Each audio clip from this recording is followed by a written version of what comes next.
Well, hello everybody. Welcome again to another installment of Mr. Keelan's Social Studies class, as we're going to be looking at Mesopotamian innovations. I'm here with my friends at 6'2". Everybody say hello. Hi. Hello. All right. So today we're going to look at the problem of shelter. Shelter. We all need shelter. As human beings with no natural weaponry or defenses, one of the most vital things that we need in order to survive is shelter. It goes along with water and air and food. If we don't have shelter, our chances of not living go up. We're exposed to the sun. We're exposed to the cold. We're exposed to the rain. We're exposed to people who might want to hurt us. It gives us the ability to protect ourselves, protect our property. It is so essential. We need shelter. So today we're going to talk about how the problem of lack of natural building resources led to the development of the brick. So you might be noticing a pattern here, friends. We have a problem and then a solution. A problem and then a solution. So for each of our sets, we're going to be looking at the problem and then the solution. So let's look at the problem, shall we? So our problem is that there is a lack of building resources in Mesopotamia. Lack of building resources. Who can tell me, either here or at home? So they live in a desert environment, which stinks. Yeah, it's rough. It's rough to live in a desert environment. You're absolutely right. There's no crops. Yeah, well, they find a way to deal with it because they have the river, right? So that's one of the ways that they deal with this. But without precipitation, it's really hard to have a lot of natural resources that we need for building things. So we need to find a way to build shelter, because in a desert environment, are we going to have a lot of trees? No. Oh, heck no. But what do we use trees to build things, don't we? Yes. Like, any of you ever see a house get built? A lot of lumber, a lot of wood goes into building houses. So if we don't have a lot of strong, sturdy trees that we can build with, unlike they have palm trees, but those aren't really good for building. All right, well, maybe they could build with rocks. Rocks are strong. Well, it's in a valley in the desert. The mountains, remember, they're a few hundred miles away, and rocks are heavy. So they can't get rocks. So there's no stone, there's no wood. How the heck are they going to have shelter? Because we know in order to have a thriving society, they need to have shelter. And as we look and see, their ecosystem is not giving it to us. So we have to, like Ara said, well, you have to figure out what you have with the environment that you live in. If you don't have wood, you don't have rocks, look around, see what you have. And as G-Force pointed out, what do they have if they live near a river? Mud. They got lots and lots and lots of mud. Lots of mud. Lots of mud. Mud.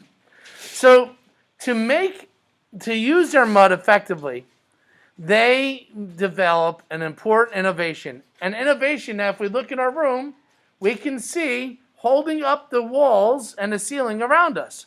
And that's the brick. So, like Ara said, they had to make use of the resources that they had. And as G-Force pointed out, they have mud. So if we take mud and we heat it up, it gets hard, right? So mud, when it's cold, right, it's malleable. I can shape it. I can do all sorts of stuff with it. And if I shape it into something and I heat it up a lot, it's going to be hard. Like if you've ever done like clay projects, Yes. right? And like, and you heat it in a kiln, and then you get back, ooh, look, it's hard now. But if I have like a little vase that I made out of clay, out of mud, and I drop it, what's going to happen? It's gonna break. It's gonna break. Shatter. Yeah, so mud can get hard, but we need to find a way of making mud stronger. But one of the things that they have is reeds, right? Reeds, R-E-E-D-S, reeds.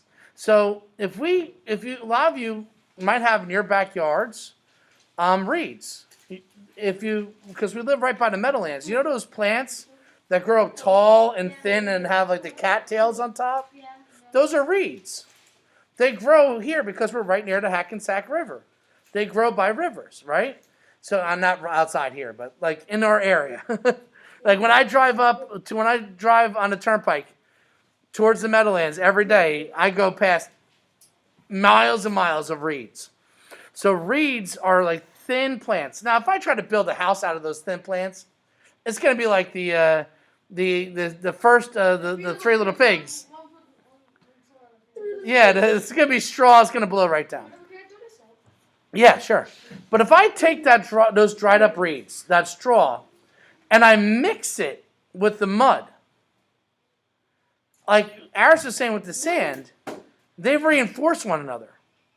So if I take the reeds and I pile them up all on one another, and then I surround them with the reeds make the mud stronger, and the muds hold the reeds together. They reinforce one another. You use the materials that you have, right? So if I take the clay brick and I fill it with dried up straw, dried up reeds, it becomes stronger, really strong. So strong that it can hold tons of weight on top of it. So by taking the mud, the dried up reeds, and heating them up, it makes them super, super strong. But there's another really important part of that. So let's take a look at a mud brick. See? As you can see, see inside of it? See all the straw inside of it? Yeah. Yeah, it's like hay almost. So one of the things that is really important about bricks, if I just took a blob of clay or mud and straw and just made a big blob and try to build one blob on top of another blob, it might be fun, but eventually that's going to fall over, right? Because they don't fit into one another. What do you notice about bricks? They fit in because they have cement like connecting each other. Well, there's mortar, but they don't have mortar yet. They don't have cement to put in between. What's something you notice about bricks? They're not the same size. Michael! Yes! They're uniform. They're the same size, the same shape. And that's another thing that the Mesopotamians invent, is molding.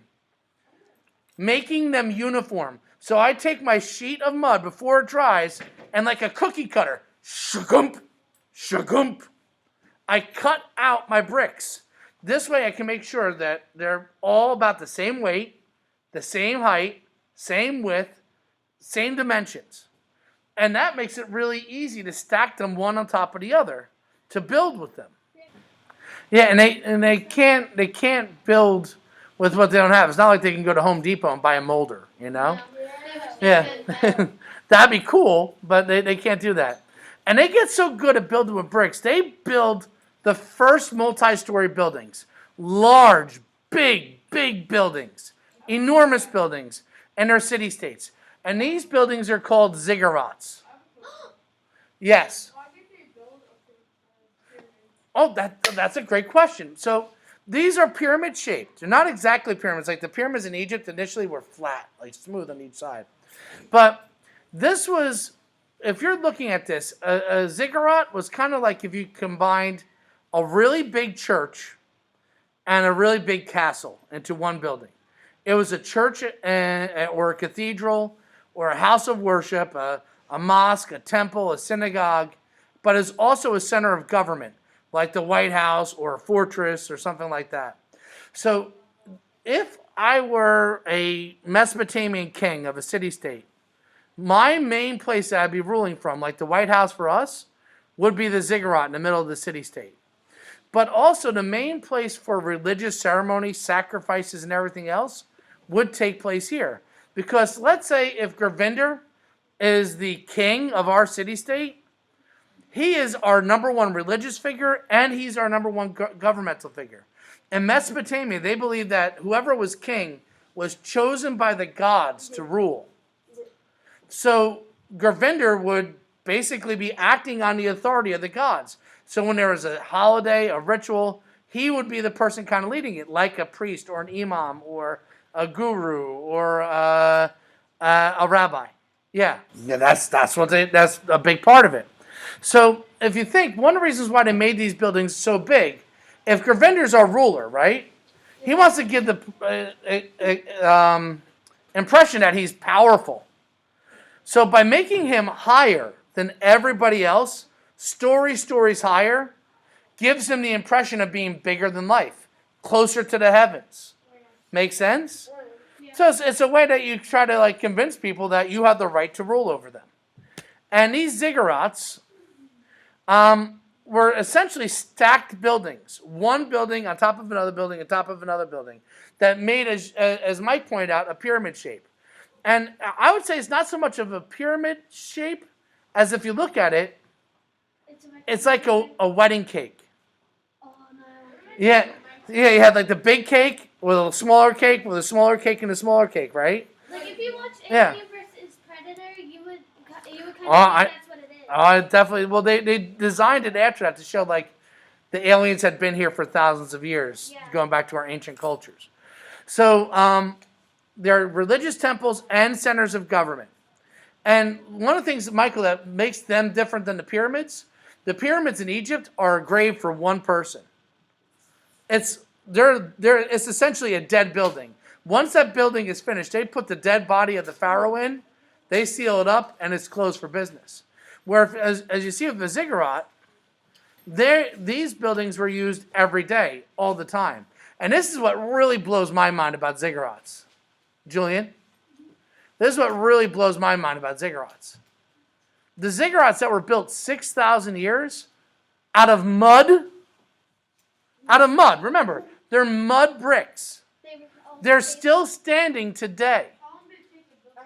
Some of them will probably take decades, just like, the pyramids took decades to build. These are big building projects.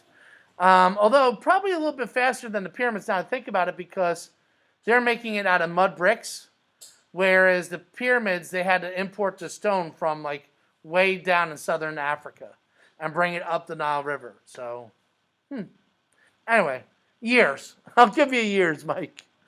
I don't know the exact number, but years. Yeah. So if we look, the first picture shows this ziggurat, the Great Ziggurat of Ur. And the picture was taken in the 1920s, about 100 years ago. This photograph was taken. And look at the condition of this building that's older than the pyramids. Now, the top of it got blown off, unfortunately, during the Iran-Iraq War in the 1980s. But if you look, even after getting a bomb blast hitting it, it's still in really good condition. If you look at the tippy top of the building, you can see that there's U.S. soldiers who are serving in Iraq there. And this picture was taken in the last 10 years. So, lesson 2, exit card. 1, why did Mesopotamians use mud bricks to build their shelter, not other resources? And number 2, what is a ziggurat? So those are your questions for lesson 2. Thanks for watching.